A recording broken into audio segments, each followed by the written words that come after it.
Senator Sherwin Gatchalian. Nasa Zoom na po natin. Senator, magandang umaga po sa inyo. Alvin, good morning sa atin na tagapakinig. Opo, I understand po, gusto ninyong paimbestigahan ano ang impact po ng sumisirit na presyo ng produktong petrolyo sa ekonomiya ng Pilipinas. Tayo kasi agad-agad nating naramdaman pag nagpakarga tayo, pero hindi po tumitigil doon. May epekto yan sa buong ekonomiya, Senator, hindi ho ba? Tama, dahil kung matatandaan natin, pag nag-uumpisa tayo debate ng budget, pinag-uusapan muna natin kung ano yung forecast, ano yung tingin ng mga economic managers sa darating na taon at sa mga susunod na taon. Dahil doon nila binabase kung malakas ba yung collection natin at kung malakas collection natin, anong paggagastusan natin. Pero ngayon nagbago na eh. No, unang-una, tumaas ang presyo ng langis. Ang forecast, $60. Ngayon, nasa $100 na. Pangalawa, ang inflation, sigurado ako sumipa na nung January, sigurado ako sisipa ngayong March. So yun rin, magbabago rin. So maraming mga datos ang nagbago at makakaapekto to sa unang-una, makakaapekto to sa pang-araw-araw na pamumuhay ng ating mga kababayan. At pangalawa, makakaapekto rin to sa budget. So gusto nyo pong makita yung bigger picture kung gaano kalala ang magiging epekto ng sitwasyon sa world market sa ekonomiya ng Pilipinas, Senator? Oo, at particularly sa budget. No? Dahil sabi ko nga, mayroon itong epekto sa budget. Bigyan kita ng konkretong halimbawa. Sige pa. Ngayon, nagbibigay na tayo ng ayuda. No? At yung ayuda na yon ay in the form of fuel subsidy sa mga tsuper natin. So, itong ayuda na ito, nakaplano na ito para sa ibang bagay. So, mababawasan yan dahil sa fuel subsidy. Ano naman yung mga mababawasan na serbisyo? Yan ang una. Pangalawa, nakita natin na bumagal ang ekonomiya natin. Ibig sabihin, bumagal ang koleksyon. So, meron rin mga bagay na, ito pala, ito very concrete. Yung fuel subsidy na kahapon na-aproba ng Senado, bababa ang koleksyon ng gobyerno. Dahil bumaba ang koleksyon ng gobyerno, anong mga gastusin ng gobyerno ang mababawasan. So ito yung mga bagay na dapat natin pag-usapan at dahil may epekto to sa pang-araw-araw na pamumuhay ng ating mga kababayan. Senator, may kabaro pala kayo dyan sa Senado kahapon. I understand na-approve na po yung giving the President emergency powers para bawasan yung excise. Pero may isang senador, si Senator Amy Marcos, sabi niya, dapat yung VAT ang bawasan, hindi yung excise tax. Anong opinion niyo doon? Alvin, ang VAT kasi pag binawasan mo yan, mas komplikado ang VAT dahil chain. No? So nag-uumpisa yan sa importer, pangalawa sa distributor, pangatlo sa retailer. Pag binawasan mo ang VAT, walang guarantee na mababawasan ang presyo ng produkto dahil ikakalat lang to ng negosyo. Dahil ang VAT very complicated yan. At pag ginawa natin yan, hindi mai-implement kaagad dahil yung resibo, yung invoice, lahat yan papalitan dahil nga wala ng VAT. No? So, mas komplikado siya.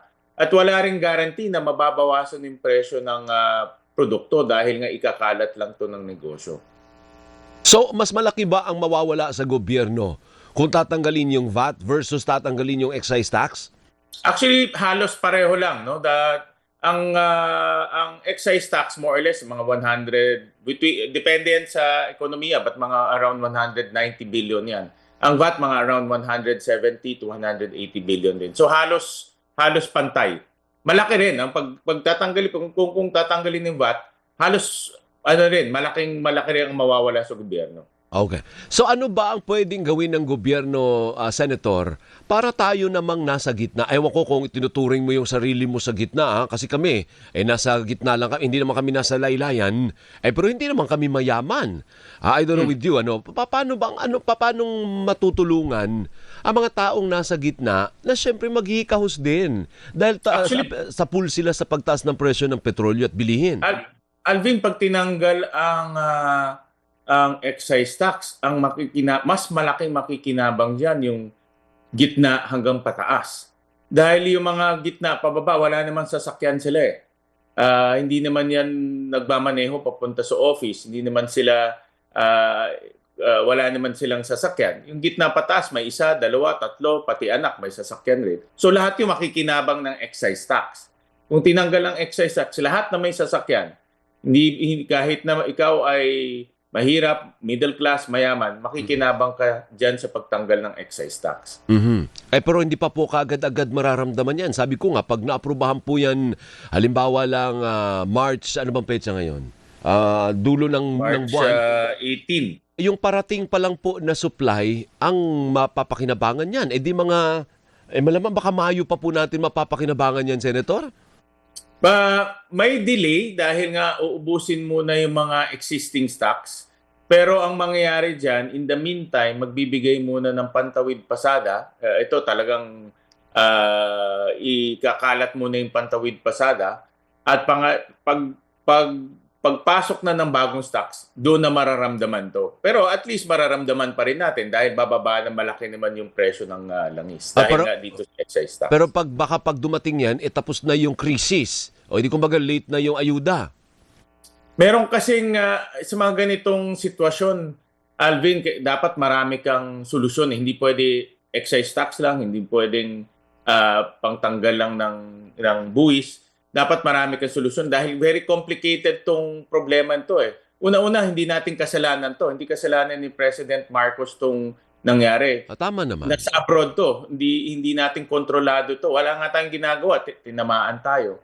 So, at complicated, no? Dahil ngayon nagkaka-issue na ng supply, ang presyo tumataas. So, dapat marami tayong solusyon dito para dito sa komplikadong problema. In fact, ang aking kinakatakutan, isa sa kinakatakutan ko yung supply eh. Dahil kung hindi pa magbubukas yung Strait of Hormuz, in the next maybe 2 weeks or to 3 weeks, magkakaroon talaga tayo ng problema sa supply. So ano ang suggestion mo dun sa supply issue? May mga nagsasabi na mukhang hindi daw aabot ng dulo ng Abril ang existing supply ng mga oil company. Senator, anong balita mo? Sa ngayon, kailangan talaga mag-conserve tayo. Kaya ang dami kami dito sa Senado, magto 2-day work week kami, 2 days work week and then 2 days work from home. Ang Kongreso na basa ko 3 days and 1 day work from home. Ang ibang maraming LGU ngayon 4-day work week na. So kailangan mag-conserve tayo. Kailangan talaga gawin natin yung makakaya natin para mabawasan yung konsumo ng langis para humaba siya. At the same time, siguraduhin, ito sinabi ko na mag-create tayo ng task force, kausapin yung pinakamatataas na executive ng oil companies at siguraduhin na meron silang alternative supply. Dahil hindi na lang naman Middle East ang supplier ng langis. Pagdating ng gas, pwede tayo bumili sa Australia. Pagdating ng langis, pwede tayo bumili sa Latin America. Pwede rin sa Amerika actually ngayon dahil nag-e-export na sila. So mayroon naman ibang alternative. Ang problema nga, mas mahal lang. Ngayon, yung sanctions na tinanggal sa Russia for 30 days, pwede rin tayo bumili ngayon in the meantime. In the meantime. Kaya may mga supply naman, kailangan lang talaga siguraduhin ng gobyerno na yung mga oil companies, natatap na itong mga supply na ito. Paano kung wala po tayong mabili o walang magbenta po sa atin at hindi aabot, paano gagawin natin sa dulo ng Abril? Actually, sa experience ko naman sa ganitong industriya, ang oil meron talagang magbebenta dahil commodity yan. Importante lang talaga itong mga oil companies ay masigurado lang, no? Matingnan yung kanilang supply contracts, kung may alternative supply, at magkano rin yung alternative supply na yun. So, sa tingin ko, meron namang supply dahil commodity yan. May magbebenta talaga. It's a matter of timing at yung pagsisigurado lang. Okay. And lastly, kailan po ninyo gagawin yung Senate inquiry? Kaugnay doon sa gusto nyo malaman yung overall picture sa impact sa ekonomiya. Kailan po ito gagawin? Mag-break na kayo, di ba? Yeah, actually magfa-file rin ako ng isang resolution mamaya, Alvin. Dahil ang aking iniisip, dapat ang gobyerno ngayon mag-belt tighten. Umpisahin natin sa gobyerno. For example, bawasan na muna o wag munang lakbay-aral, yung training gawin na munang online, wala munang biyahe sa abroad. Dapat mag-belt tighten tayo ngayon dahil nga dito sa nangyayari. So, aside from yung economic impact, titignan din natin kung saan pa yung mga pwedeng bawasan sa gastusin ng gobyerno para mapahaba natin yung ating pwedeng gawin dito sa nararanasan natin. Tama yan. Dapat ang gobyerno yung una magtipid. Correct. Oh. Kailangan gobyerno muna. Dapat kami ang maging example para yung mga private sector naman ay pwede sumunod. Maraming salamat, Senator. Mabuhay po kayo. Thank you, Alvin. Si Senator Sherwin Gatchalian, ang chairman po ng Senate Committee on Finance.